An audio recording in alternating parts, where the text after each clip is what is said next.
If you ask most people outside of Mexico, what is Dia de los Muertos, most people are probably going to say that it's like Mexican Halloween, but that's not quite correct. For one, Halloween is about fear, versus Day of the Dead is more about love. A love so strong that it refuses to die. Every year, on the 1st and 2nd of November, millions of Mexicans light candles, cook up their ancestors' favorite food, and invite the dead back home, not as ghosts to be feared, but as family to be remembered.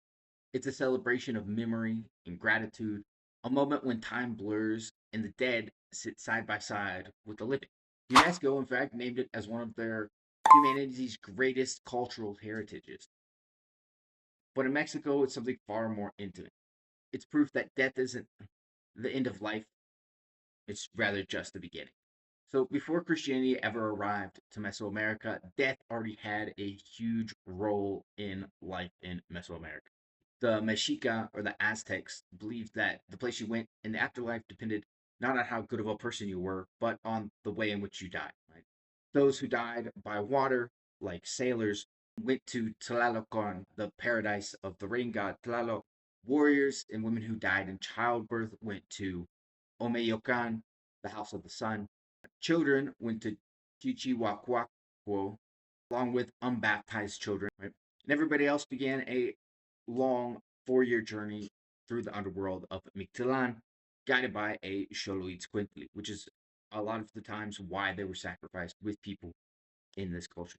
The Maya also had a very similar vision of what afterworld looked like.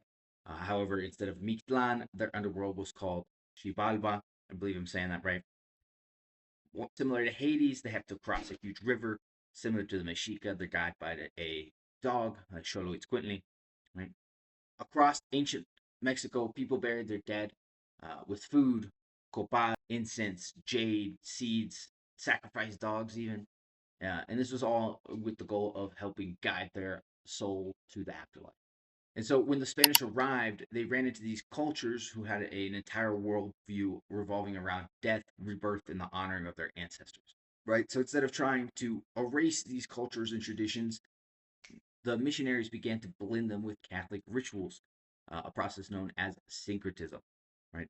So pre-Hispanic harvest festivals and end-of-season ceremonies became All Saints Day and All Souls Day on the 1st and 2nd of November. Right? However, the spirit behind them all, of honoring the dead, remained quite the same both before and after the Spaniards arrived. And now, historians like to debate of how much this tradition is indigenous and versus how much of it is Catholic brought over Spain due to some similar that take place over there, right? For example, people like Elsa Malvido, Agustin Sanchez Gonzalez said it's more European, pointing out that like some of these suites, the candles, the altars, things like that also exist in Southern Europe, right? However, others argue that the Mexica festival of Quechoyi, dedicated to Mixcoac, the indigenous foundation, right? Tamales on altars, rituals for the journey to the afterlife, things like that. Right? Personally, I think the Dia de los Muertos is an example of what Mexico does best, taking two worlds, two different identities, different cultures, and blending them together into one amazing, beautiful tradition.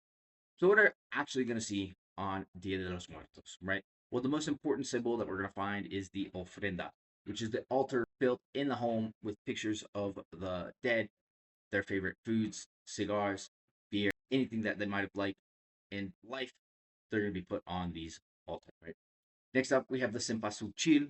The Cempasúchil is the all over the country around this time, and that people really love. It's absolutely beautiful. If I was going to get a tattoo of a flower, that would be it. Right. Now, what's interesting is that it said that the bright yellow color and also the smell are what is supposed to help guide the dead home. Right. Then we have the sugar skulls or calaveras, which remind us to laugh a little bit at death instead of fearing it. They're super cute, fun.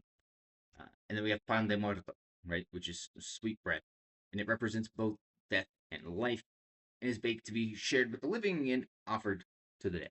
So some people believe that the dead only eat the essence of the food. I think this is like a weight loss plan. I think that if they eat the essence, well, you can eat that food with no worries about the calories that come with it. Not necessarily true. Just remember, even on Day of the Dead, calories still count, right?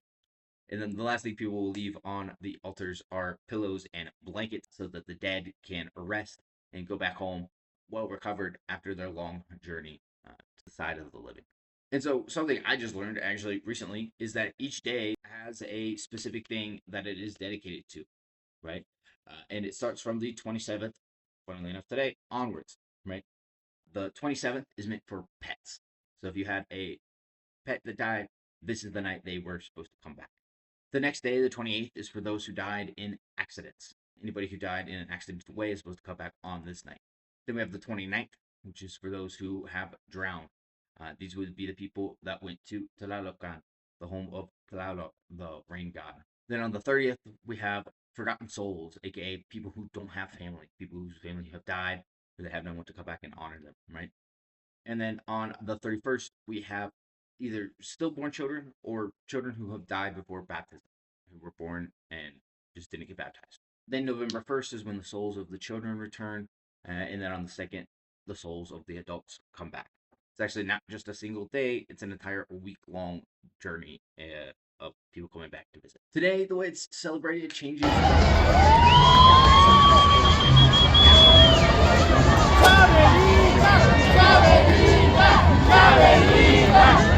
Share stories of their beloved dead ones.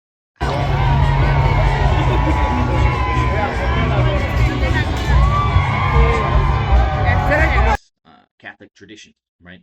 In Mexico City, you can see these incredible altars and installations. I was actually at just an event.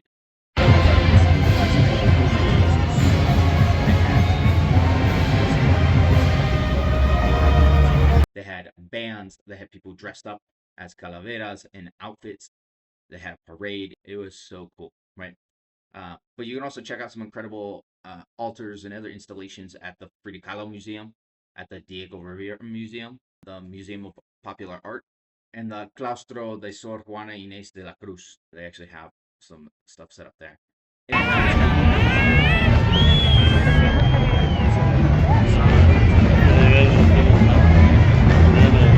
Dressed in fancy clothing. And actually, it started out as a political cartoon, a skeleton dressed like a rich woman. And the goal of Posada, the guy who created it, was to mock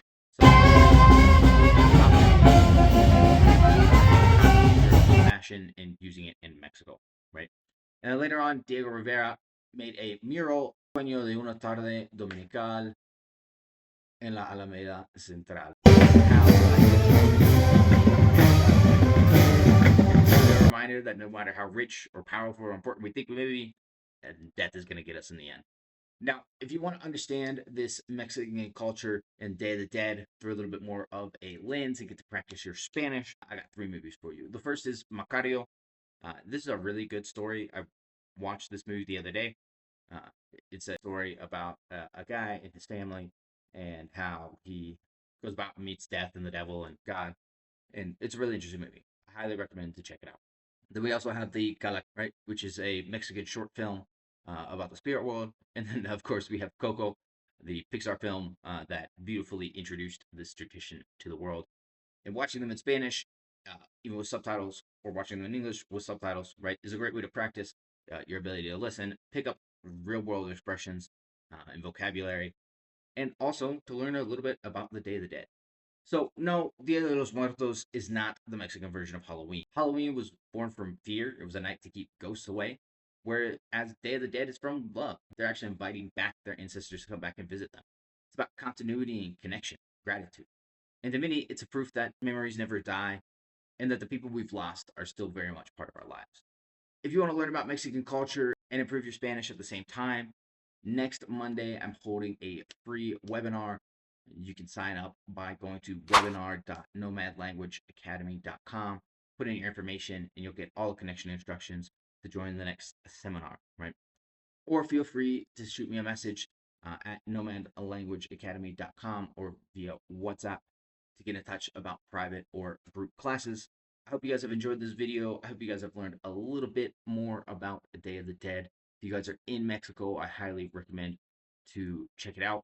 I've actually put in throughout here a bunch of video footage I took the other night at this little parade thing. Really cool. I'll continue to provide updates on Instagram and stuff. But if you like this video, be sure to like, subscribe, all that good stuff. and I'll see you in the next one.